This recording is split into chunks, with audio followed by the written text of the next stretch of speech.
ഇത് നല്ല ബന്ധത്തിൽ മുന്നേറിക്കൊണ്ടിരിക്കുന്ന സമയത്ത് അതൊരു സെക്ഷൽ കൺസെൻറ്റ്, സാധാരണ കൺസെൻറ്റും അതിൽ വിള്ളൽ വന്നു കഴിയുമ്പം അത് മാനിപ്പുലേറ്റഡ് കൺസെൻറ്റുമായി മാറുന്നു എന്നുള്ളത് റേപ്പ് എന്ന കാറ്റഗറിയിൽ പെടുത്താൻ പാടില്ല എന്നാണ് ബഹുമാനപ്പെട്ട സുപ്രീം കോടതി പറഞ്ഞിരിക്കുന്നത്. തിരുവനന്തപുരത്ത് നിന്ന് സഞ്ചരിച്ചു വന്ന് കോഴിക്കോടെത്തി താമരശ്ശേരിയിൽ ചെന്നൊരു റൂം എടുക്കുന്നു, അവിടെ ഒരു ദിവസം താമസിക്കുന്നു. പിറ്റേ ദിവസം തിരൂരിൽ വരുന്നു, അവിടെ ലോഡ്ജിൽ റൂം എടുക്കുന്നു, താമസിക്കുന്നു. അതിനുശേഷം ഇവർ തമ്മിലുള്ള ബന്ധത്തിൽ ചില വിള്ളലുകൾ വരികയാണ്. അതോടുകൂടി പറയുന്നത് എന്നെ 27 വയസ്സായ ഈ യുവാവ് എന്നെ വിവാഹ വാഗ്ദാനം നൽകി പീഡിപ്പിച്ചു എന്നാണ്. ഇത്തരം ട്രോമകൾ ഒരു യുവാവിൻ്റെ അല്ലെങ്കിൽ യുവസമൂഹത്തിൻ്റെ ജീവിതം തന്നെ തുലയ്ക്കാൻ ഉതകുന്നതാണ് എന്നാണ് നമ്മുടെ ബഹുമാനപ്പെട്ട ഹൈക്കോടതി ഉത്തരവിലൂടെ പറഞ്ഞിരിക്കുന്നത്. നമ്മൾ ഒരു തവണ ഒരാൾ നമ്മളെ പറ്റിച്ചു എങ്കിൽ തീർച്ചയായും നിരവധി തവണ അതേ വാഗ്ദാനത്തിൽ വഴിപ്പെട്ട് നമ്മൾ വീണ്ടും വീണ്ടും അവനോടൊപ്പം പോകുന്നു എന്ന് പറയുന്നത് അത് പെൺകുട്ടിയുടെ ഭാഗത്തു നിന്നുണ്ടാവുന്ന വീഴ്ചയാണ്. നമ്മൾ അവരുടെ ഒപ്പമാണ് നിൽക്കേണ്ടത്, അതിജീവിതകൾക്കൊപ്പമാണ് നിൽക്കേണ്ടത്. പക്ഷേ ഇത്തരം അബ്യൂസുകൾ, ഇത്തരം മിസ്യൂസുകൾ വരുന്നതോട് കൂടിയിട്ട് സംഭവിക്കുന്നത് എന്താണെന്ന് വെച്ച് കഴിഞ്ഞാൽ സത്യസന്ധമായ കാര്യങ്ങൾക്കൊപ്പം നമ്മൾക്ക് ആർക്കും നിൽക്കാൻ പറ്റാതെ വരും. നമ്മുടെ മനസാക്ഷി കുറേശ്ശെ അതിൽ നിന്ന് പിൻവലിഞ്ഞു പോകും. വിവാഹ ബന്ധത്തിലാണെങ്കിലും ഇപ്പോൾ ലൈംഗിക ബന്ധത്തിൽ ഏർപ്പെടണമെങ്കിൽ കൺസെൻറ്റ് വേണ്ട. സെക്ഷൽ ആക്ടിവിറ്റിയുമായി ബന്ധപ്പെട്ട് ഇപ്പോൾ ഏറ്റവും കൂടുതൽ ചർച്ചകൾ നടന്നുകൊണ്ടിരിക്കുന്നത് സെക്ഷൽ കൺസെൻറ്റിനെ കുറിച്ചാണ്. സെക്ഷൽ കൺസെൻറ്റ് എങ്ങനെ മാനിപ്പുലേറ്റഡ് കൺസെൻറ്റ് ആവുന്നു, അതേപോലെ ഈ സെക്ഷൽ കൺസെൻറ്റും പ്രോമിസും രണ്ടും രണ്ടല്ലേ, അങ്ങനെ തുടങ്ങി പല ചോദ്യങ്ങളും ഇപ്പോൾ ഉയർന്നു വരുന്നുണ്ട്. അത്തരമൊരു സാഹചര്യത്തിൽ അതിനെക്കുറിച്ച് കൂടുതൽ വിശദീകരിക്കാൻ നമ്മളോടൊപ്പം ചേരുന്നത് അഡ്വക്കേറ്റ് എം സുഷമയാണ്. നമസ്കാരം മേഡം. നമസ്കാരം മേഡം. നിലവിലെ ചില കേസുകൾ അടിസ്ഥാനത്തിൽ തന്നെ ചോദിക്കുകയാണ്, ഈ കൺസെൻഷ്യൽ കൺസെൻറ്റ് അതേപോലെ മാനിപ്പുലേറ്റഡ് കൺസെൻറ്റ് ഇവ തമ്മിലൊരു വ്യത്യാസം എന്താണ്? എപ്പോഴാണ് ഈ കൺസെൻഷ്യൽ കൺസെൻറ്റ് മാനിപ്പുലേറ്റഡ് കൺസെൻറ്റായി മാറുന്നത്? അതായത് സെക്സ് എന്ന് പറയുന്നത് രണ്ടുപേർ തമ്മിൽ വിവാഹശേഷം മാത്രം ചെയ്യേണ്ട എന്തോ ഒരു ദിവ്യമായ പവിത്രമായ സംഗതിയാണ് എന്നൊരു പൊതുബോധം നമ്മുടെ പൊതുസമൂഹത്തിലുണ്ട്. അപ്പം ഇങ്ങനെയൊരു പൊതുബോധം നിലനിൽക്കുന്ന സമൂഹത്തിലെ ആളുകൾ ചിന്തിക്കുന്നത്, പ്രത്യേകിച്ച് പെൺകുട്ടികൾ എടുക്കുന്ന ഒരു മുൻകൂർ ജാമ്യം പോലെയാണ് എനിക്ക് പലപ്പോഴും തോന്നിയിട്ടുള്ളത്. കാരണം എന്താണെന്ന് വെച്ച് കഴിഞ്ഞാൽ വിവാഹ വാഗ്ദാനം നൽകിയത് കൊണ്ട് മാത്രമാണ് ഞാൻ ഇത്തരം ഒരു കാര്യത്തിന് അടിമപ്പെടേണ്ടി വന്നത്, അല്ലെങ്കിൽ ഞാൻ കീഴ്പ്പെട്ടു കൊടുത്തത് എന്നുള്ളൊരു തോന്നലാണ്. ആ തോന്നൽ സമൂഹത്തിൽ വരുത്താൻ വേണ്ടിയാണെന്ന് തോന്നുന്നു കുട്ടികളെല്ലാവരും ഇങ്ങനെ ഒരു അതിജീവിത എന്ന പേരിൽ ലേബൽ ചെയ്യപ്പെടുന്ന എല്ലാവരും പറയുന്നത് വിവാഹ വാഗ്ദാനം നൽകി പീഡിപ്പിച്ചതാണ് എന്ന് പറയുന്നത്. ഈ വിവാഹ വാഗ്ദാനം നൽകി പീഡിപ്പിച്ചു എന്ന് പറയുന്ന പെൺകുട്ടികൾ മിക്കവരും നല്ല വിദ്യാഭ്യാസമുള്ള, സമൂഹത്തിൽ ഉന്നത സ്ഥാനത്തിൽ ജീവിക്കുന്ന, അങ്ങനെ വളരെ നല്ല കുടുംബ ബാക്ക്ഗ്രൗണ്ടിൽ നിന്ന് വരുന്ന പെൺകുട്ടികളാണ് അധികവും ഇപ്രകാരം വിവാഹ വാഗ്ദാനം നൽകി പീഡിപ്പിക്കപ്പെട്ടു എന്ന് പറഞ്ഞ് പൊതുരംഗത്തേക്ക് കടന്നു വരുന്നത്. ഈ വിവാഹ വാഗ്ദാനം നൽകി എന്ന് പറഞ്ഞ് പീഡിപ്പിക്കപ്പെടുന്നത് ഇപ്പോൾ നമ്മുടെ ഏറ്റവും ലേറ്റസ്റ്റ് ആയിട്ടുള്ള സെലിബ്രിറ്റി കേസ് തന്നെ എടുക്കുകയാണെങ്കിൽ 2021 ഓഗസ്റ്റ് മാസം മുതൽ 2023 മാർച്ച് മാസം വരെയുള്ള കാലയളവിൽ അവരുടെ ഒരു ഡോക്ടറാണ് അതിജീവിത, അവരെ പീഡിപ്പിച്ചു എന്നാണ് പറയുന്നത്. വിവാഹ വാഗ്ദാനം നൽകി പീഡിപ്പിച്ചു എന്നാണ് പറയുന്നത്. ഈ 2021 ഓഗസ്റ്റ് മാസം മുതൽ 2023 മാർച്ച് മാസം എന്ന് വരെ പറയുന്നത് ഒരു ചെറിയ കാലയളവല്ല. ഇത്തരം കാലയളവിൽ പ്രത്യേകിച്ച് അതിവിദ്യാഭ്യാസ യോഗ്യതയുള്ള ഒരു ഡോക്ടറായിട്ടുള്ള ഒരു പെൺകുട്ടിയെ ഒരു ചെറുപ്പക്കാരൻ നിരവധി തവണ ലൈംഗിക വീഴ്ചയ്ക്ക് വിധേയമാക്കി എന്ന് പറയുന്നത് തന്നെ അവിശ്വസനീയമായിട്ട് നമുക്ക് തോന്നാം. പക്ഷേ എപ്പോഴും നമ്മുടെ സുപ്രീം കോടതി ആവട്ടെ, ഹൈക്കോടതി ആവട്ടെ, ബഹുമാനപ്പെട്ട സുപ്രീം കോടതി ഒരു 27 വയസ്സുകാരനെ കീഴ്ക്കോടതി ശിക്ഷിച്ച നടപടി റദ്ദാക്കിക്കൊണ്ടുള്ള അപ്പീൽ ഉത്തരവിൽ പറയുകയുണ്ടായി. അതായത് നമ്മളെപ്പോഴും ഒരു merely because of A consensual sex turned a sore at a later point of time, it cannot be a reason to allege rape എന്നാണ് പറഞ്ഞിരിക്കുന്നത്. ബന്ധത്തിൽ മുന്നേറിക്കൊണ്ടിരിക്കുന്ന സമയത്ത് അതൊരു സെക്ഷൽ കൺസെൻറ്റ്, സാധാരണ കൺസെൻറ്റും അതിൽ വിള്ളൽ വന്നു കഴിയുമ്പം അത് മാനിപ്പുലേറ്റഡ് കൺസെൻറ്റുമായി മാറുന്നു എന്നുള്ളത് റേപ്പ് എന്ന കാറ്റഗറിയിൽ പെടുത്താൻ പാടില്ല എന്നാണ് ബഹുമാനപ്പെട്ട സുപ്രീം കോടതി പറഞ്ഞിരിക്കുന്നത്. അപ്പം തീർച്ചയായും വിവാഹ വാഗ്ദാനം നൽകി ഒരു പെൺകുട്ടിയെ പീഡിപ്പിച്ചു എന്നത് സത്യമാണെങ്കിൽ തന്നെ അത് തീർച്ചയായും റേപ്പ് എന്ന ലെവലിൽ വരുന്നില്ല, ആ ഒരു ഒഫൻസിൻ്റെ ഭാഗമായി വരുന്നില്ല എന്നാണ് സുപ്രീം കോടതി പറഞ്ഞിരിക്കുന്നത്. അത് തീർച്ചയായും വിശ്വാസവഞ്ചനയാണ്, അതൊരു ചെറിയ കുറ്റമല്ല. നല്ല ഒരു ബന്ധത്തിൽ പോയിക്കൊണ്ടിരുന്ന പ്രണയബന്ധങ്ങളിൽ വിള്ളൽ വരുമ്പോൾ മാത്രം അത് തീർച്ചയായും അത് കൈപ്പേറിയതായി മാറുമ്പോൾ ആ കൺസെൻ്റ് അല്ലാതെയാവുകയാണ്. അത് തീർച്ചയായും ഒരു വിജയത്തിന് വേണ്ടി അല്ലെങ്കിൽ അദ്ദേഹത്തെ ശിക്ഷിക്കണം എന്നുള്ള ഒരു തരം വാശിയിൽ കോടതിയെയും പോലീസിനെയും ഒക്കെ സമീപിക്കുകയാണ് പെൺകുട്ടികൾ. അതാണ് ഇപ്പോഴത്തെ നിലവിലെ സാഹചര്യം എന്ന് തോന്നുന്നു. അല്ലാതെ ഒരുപാട് നമ്മൾ തീർച്ചയായിട്ടും നമ്മൾ കാണാതെ പോവരുതാത്ത ചില കാര്യങ്ങളുണ്ട്. തീർച്ചയായും പെൺകുട്ടികൾ പീഡിപ്പിക്കപ്പെടുന്നുണ്ട്, തീർച്ചയായും ഉണ്ട്. പെൺകുട്ടികൾ പീഡിപ്പിക്കപ്പെടുന്നതിനോടൊപ്പം തന്നെ അതിൻ്റെ ഒരു എന്താ പറയുക, ഏറ്റവും വ്യക്തമായ ഒരു നമ്മൾ സ്വാംശീകരിക്കേണ്ട കാര്യങ്ങൾ പോലും ഇത്തരം കേസുകളിലൂടെ അതിൻ്റെ ഒരു തീവ്രത നഷ്ടപ്പെടുകയാണ്. അതിൻ്റെ എന്താണ് സത്യസന്ധമായി നടക്കുന്നത് എന്നുള്ള കാര്യം വ്യക്തമാക്കപ്പെടാതെ പോവുകയാണ്. പ്രോമിസും കൺസെൻറ്റും അത് രണ്ടും വ്യത്യാസമുണ്ട്. പക്ഷേ ഇവിടെ ഒരു ഉറപ്പ് കിട്ടിയതിൻ്റെ പുറത്ത് ഞാൻ മറ്റുള്ളൊരു വ്യക്തിയുമായി ലൈംഗിക ബന്ധത്തിൽ ഏർപ്പെട്ടു എന്നാണ് പലരും പറയുന്നത്. അപ്പം അങ്ങനെ ആ കൺസെൻറ്റും ഉറപ്പും രണ്ടായി തന്നെ കാണേണ്ടതല്ലേ? തീർച്ചയായും. കാരണം ഒരു യുവാവ് അല്ലെങ്കിൽ ഒരു പുരുഷൻ ഒരു പെൺകുട്ടിക്ക് ഞാൻ നിന്നെ കല്യാണം കഴിച്ചോളാം എന്ന് വാഗ്ദാനം കൊടുക്കുമ്പോഴേക്കും അത്തരം കാര്യങ്ങൾക്ക് വഴങ്ങേണ്ട കാര്യമുണ്ടോ എന്നുള്ളതാണ് നമ്മൾ ചിന്തിക്കുന്നത്. അപ്പോൾ തീർച്ചയായും അത്തരം പ്രണയബന്ധങ്ങളിൽ രണ്ടുപേരുടെയും സ്വകാര്യതയുടെ ഭാഗമായുള്ള ഒരു ഇഷ്ടങ്ങളാണ് നമ്മൾ ലൈംഗിക ബന്ധത്തിലൂടെ അവരവിടെ നല്ല സമയത്തിൽ ചെലവഴിച്ചിട്ടുള്ളത്. അതിൽ വിള്ളലുണ്ടാവുമ്പോഴാണ് ഞാൻ നേരത്തെ പറഞ്ഞ പോലെ ഈ ലൈംഗിക ബന്ധത്തിന് സമ്മതം നൽകി എന്ന് പറയുന്നത് എനിക്ക് വിവാഹ വാഗ്ദാനം നൽകിയത് കൊണ്ട് മാത്രമാണ് ഞാൻ അന്ന് അതിന് കീഴ്പ്പെട്ടത് എന്ന് പറയുന്നതിൽ പ്രത്യേകിച്ച് അതിന് ആ ഒരു കാര്യത്തിൽ എത്രത്തോളം നമ്മൾ സത്യസന്ധത കണ്ടെത്തണം എന്നുള്ളതാണ് നമ്മുടെ മുന്നിലുള്ള പ്രധാനപ്പെട്ട ചോദ്യം. അതേപോലെ ഇപ്പം ഈ രണ്ടുപേര് തമ്മിൽ പരസ്പര ധാരണയിൽ പരസ്പര സമ്മതത്തോടു കൂടി ലൈംഗിക ബന്ധത്തിൽ ഏർപ്പെട്ട ശേഷം അത് പീഡനം എന്ന രീതിയിൽ ചിത്രീകരിക്കുമ്പോൾ അതിന് എത്രമാത്രം ഒരു നിയമത്തിൻ്റെ ബലം എത്രമാത്രം കിട്ടും? അതായത് ഞാനിപ്പോൾ നേരത്തെ പറഞ്ഞ പോലെ നമ്മുടെ ബഹുമാനപ്പെട്ട ഹൈക്കോടതി കഴിഞ്ഞ ഈ മാസം തന്നെ ജൂലൈ മാസത്തിൽ ഒരു ഉത്തരവ് പുറപ്പെടുവിക്കുകയുണ്ടായി. ജസ്റ്റിസ് ബച്ചു കുര്യൻ തോമസ് പുറപ്പെടുവിച്ച ഉത്തരവിൽ പറഞ്ഞിരിക്കുന്നത് അദ്ദേഹം 27 വയസ്സായ ഒരു യുവാവിന് മുൻകൂർ ജാമ്യം നൽകിക്കൊണ്ടുള്ള ഉത്തരവാണ് പുറപ്പെടുവിച്ചിട്ടുള്ളത്. ഈ കേസിലെ അതിജീവിത ഇതുപോലെ തന്നെ ഒരു ഡോക്ടറാണ്, വിവാഹിതയായ ഒരു ഡോക്ടറാണ്. അവർ തീർച്ചയായും തിരുവനന്തപുരത്ത് നിന്ന് സഞ്ചരിച്ചു വന്ന് കോഴിക്കോടെത്തി താമരശ്ശേരിയിൽ ചെന്നൊരു റൂം എടുക്കുന്നു, അവിടെ ഒരു ദിവസം താമസിക്കുന്നു. പിറ്റേ ദിവസം തിരൂരിൽ വരുന്നു, അവിടെ ഒരു ലോഡ്ജിൽ റൂം എടുക്കുന്നു, താമസിക്കുന്നു. അതിനുശേഷം ഇവർ തമ്മിലുള്ള ബന്ധത്തിൽ ചില വിള്ളലുകൾ വരികയാണ്. അതോടുകൂടി പറയുന്നത് എന്നെ 27 വയസ്സായ ഈ യുവാവ് എന്നെ വിവാഹ വാഗ്ദാനം നൽകി പീഡിപ്പിച്ചു എന്നാണ്.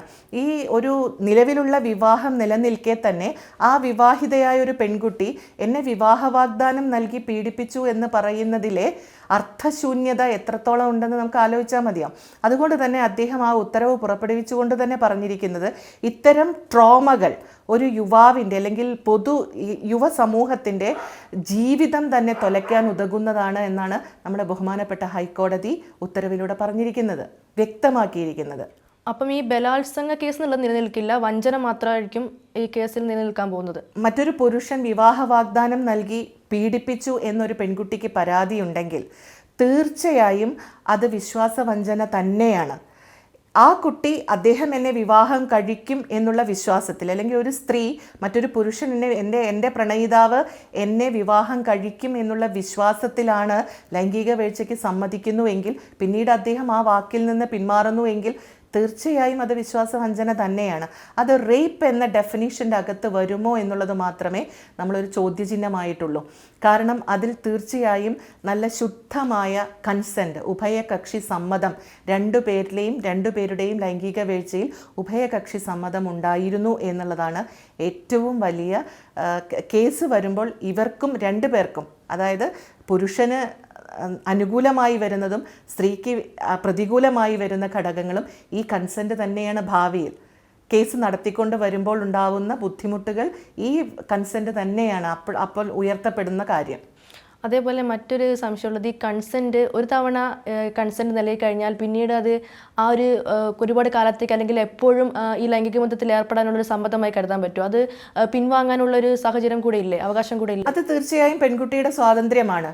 അതായത് നമ്മൾ ഒരു തവണ ഒരാൾ നമ്മളെ പറ്റിച്ചു എങ്കിൽ തീർച്ചയായും നിരവധി തവണ അതേ വാഗ്ദാനത്തിൽ വഴിപ്പെട്ട് നമ്മൾ വീണ്ടും വീണ്ടും അവനോടൊപ്പം പോകുന്നു എന്ന് പറയുന്നത് അത് പെൺകുട്ടിയുടെ ഭാഗത്തു നിന്നുണ്ടാവുന്ന വീഴ്ചയാണ്. തീർച്ചയായും നമ്മളെ വിശ്വസിക്കാം എന്ന് കരുതി നമ്മൾ വീണ്ടും വീണ്ടും പോകുന്നത് അതൊരു വിശ്വാസ വഞ്ചനയായിട്ട് പോലും നമുക്ക് പരിഗണിക്കാൻ പാടില്ല. നിയമവശമല്ല, ഒരു വിശ്വാസ വഞ്ചനയായിട്ട് പോലും പരിഗണിക്കാൻ പാടില്ല. കാരണം എന്താണെന്ന് വെച്ച് കഴിഞ്ഞാൽ വിദ്യാസമ്പന്നരായ പെൺകുട്ടികൾ ഒരു വാഗ്ദാനം ഒരു പ്രാവശ്യം നൽകി പിന്നീടും വീണ്ടും വീണ്ടും വർഷങ്ങളോളം 5ഉം 10ഉം വർഷങ്ങളോളം ഈ യുവാവിൻ്റെ പിറകെ പോകുന്നു. അതിനുശേഷം ഇദ്ദേഹം ഈ ബന്ധത്തിൽ നിന്ന് പിന്മാറുന്നു. തീർച്ചയായും നല്ല ബന്ധങ്ങളിൽ ഏത് സമയത്തും വിള്ളലുകൾ ഉണ്ടാവാം. ആ വിള്ളലുകൾ ഒരു മറയായി കണ്ടുകൊണ്ട് ഇപ്രകാരം ചെയ്യുന്നത് എത്രത്തോളം ശരിയാണ് എന്നുള്ളതാണ് നമ്മൾ ചർച്ചയ്ക്ക് വിഷയമാക്കേണ്ടത്. ഇപ്പം എൻ്റെ അനുഭവത്തിൽ വിവാഹിതയും 2 കുട്ടികളുടെ മാതാവുമായ 50 വയസ്സുള്ള ഒരു സ്ത്രീ 60 വയസ്സുകാരനുമായി 7-8 വർഷം ജീവിച്ചതിന് ശേഷം അദ്ദേഹത്തിനെതിരെ റേപ്പ് കേസ് കൊടുത്തിട്ടുണ്ട്. അപ്പം അതിലൊക്കെ നമ്മൾ കാണേണ്ട ഒരു കാര്യം, തീർച്ചയായും അവർ തമ്മിൽ ഇത്തരം കാര്യങ്ങളിലൊക്കെ രണ്ടാമത് ആരോപിക്കുന്ന കുറ്റം ലൈംഗിക വീഴ്ച നടന്നു എന്നതിനോടൊപ്പം തന്നെ സാമ്പത്തികമായ ഇടപാടുകൾ അങ്ങോട്ടും ഇങ്ങോട്ടും നൽകി എന്ന് പറയുന്നുണ്ട്. പരസ്പരം രണ്ടുപേരും ആരോപിക്കും, ഞാൻ അങ്ങോട്ടാണ് കൊടുത്തത്, അല്ല ഞാൻ ഇങ്ങോട്ടാണ് കൊടുത്തത് എന്ന് പറയും.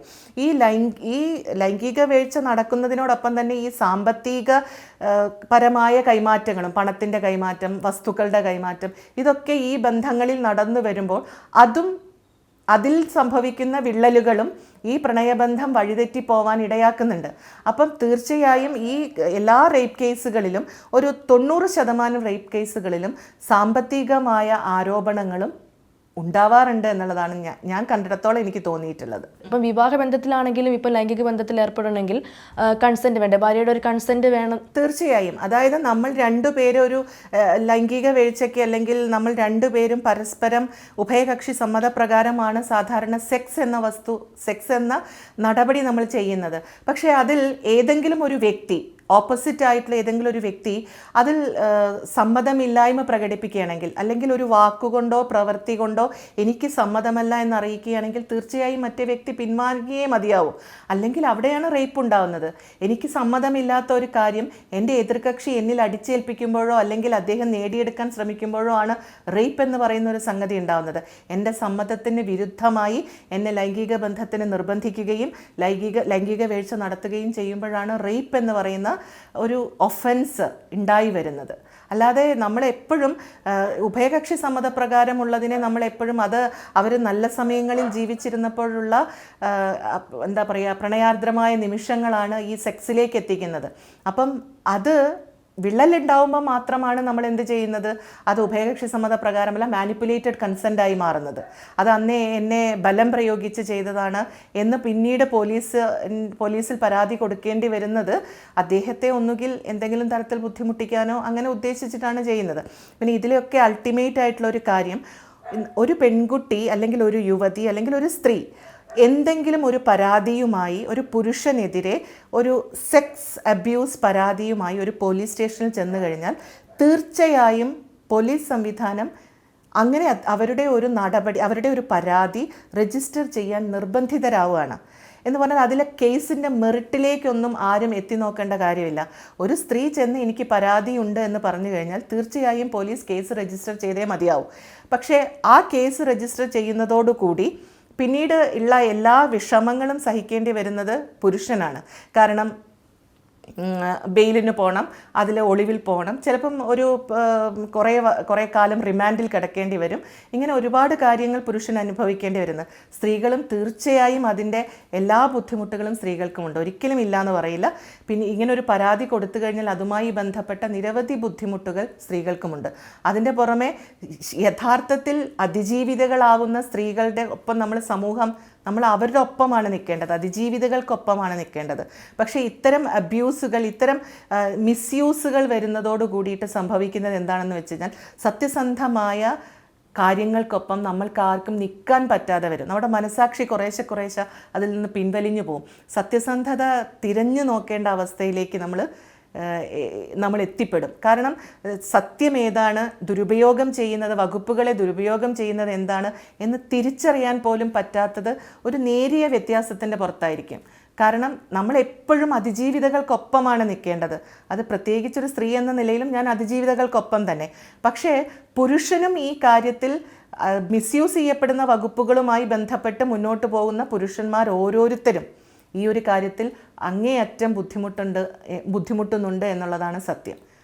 ഇപ്പം നിലവിൽ ഈ 2021 അല്ലെങ്കിൽ 2021 മുതൽ 23 വരെ നിരന്തരമായി ഇങ്ങനെ പീഡിപ്പിച്ചു അല്ലെങ്കിൽ ശാരീരിക ബന്ധത്തിൽ ഏർപ്പെട്ടു എന്ന് പറഞ്ഞ് പിന്നീട് വർഷങ്ങൾക്ക് ശേഷം ആ ഒരു ആരോപണം ഉന്നയിച്ച് വരുമ്പോൾ അതിന് എത്രമാത്രം ഒരു നിയമത്തിൻ്റെ ബലം ലഭിക്കും? അങ്ങനെ കാലം കൂടുന്തോറും അതിന് എന്തെങ്കിലും മാറ്റം വരുന്നുണ്ടോ?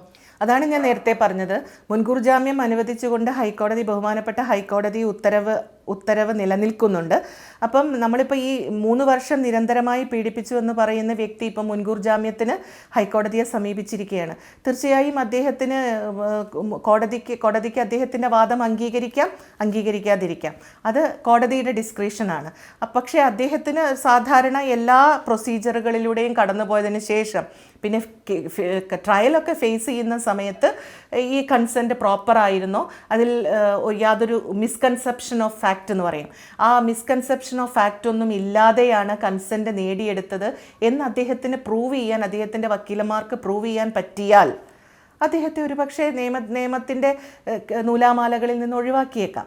മാഡം, അതേപോലെ ഈ 2021 മുതൽ 23 എന്നൊരു സംഭവം, അതിനെക്കുറിച്ച് വർഷങ്ങൾക്ക് ശേഷം വന്നൊരു പെൺകുട്ടി അതിനെക്കുറിച്ച് പറയുമ്പം ആ പെൺകുട്ടിക്ക് എങ്ങനെയായിരിക്കും ആ വിഷയത്തിൽ, ആ ഒരു സംഭവത്തിൽ നീതി കിട്ടുന്നത്? ഇപ്പം നേരത്തെ നമ്മൾ പറഞ്ഞ അതിജീവിതയ്ക്ക് പോലീസിൻ്റെതായാലും ഒരു സംരക്ഷണം നിയമസംഹിതയുടെ, ഇപ്പം നമ്മുടെ നിലവിലെ നിയമസംഹിതയുടെ പരിരക്ഷ ലഭിച്ചു എന്നുള്ളതിന് തെളിവാണ് അവർ ആരോപണ വിധേയനാക്കിയ യുവാവിനെതിരെ FIR രജിസ്റ്റർ ചെയ്തു എന്നുള്ളത് തന്നെ. FIR രജിസ്റ്റർ ചെയ്തു എന്നതുകൊണ്ട് തന്നെ നമുക്ക് മനസ്സിലാക്കേണ്ടത് അവർ നിയമപരിരക്ഷയ്ക്കുള്ളിൽ വന്നു എന്നുള്ളതാണ്. ഇനി പോലീസ് വിശദമായ അന്വേഷണം നടത്തും, വിശദമായ സാക്ഷികളെ കണ്ട് മൊഴി രേഖപ്പെടുത്തും, കുറ്റപത്രം സമർപ്പിക്കും, കോടതിയിൽ ട്രയൽ നടക്കും. ഇനി ട്രയൽ നടന്നു കഴിഞ്ഞാൽ എന്താണെന്നുള്ളത് അത് കോടതി തീരുമാനിക്കേണ്ട കാര്യമാണ്. കൺസെൻറ്റ് പ്രോപ്പറായിരുന്നോ അല്ലാതെ മാനിപ്പുലേറ്റഡ് കൺസെൻ്റ് ആയിരുന്നോ എന്നുള്ളതൊക്കെ കോടതി തീരുമാനിക്കും. അതിന് പ്രോപ്പർ ട്രയൽ നടന്നിട്ട് അവർക്ക് എന്തായാലും അവരിനി നിയമപരിരക്ഷയ്ക്കുള്ളിൽ തന്നെ വന്നു കഴിഞ്ഞു. നമ്മളിപ്പോൾ ചർച്ച ചെയ്തത് സെക്ഷൽ കൺസെൻറ്റും അതേപോലെ മാനിപ്പുലേറ്റഡ് കൺസെൻറ്റും തമ്മിലുള്ള ഒരു വ്യത്യാസത്തെക്കുറിച്ചായിരുന്നു. മാഡം നമുക്കത് വളരെ കൃത്യമായി തന്നെ വിശദമായി തന്നെ പറഞ്ഞു തന്നു. Thank you madam.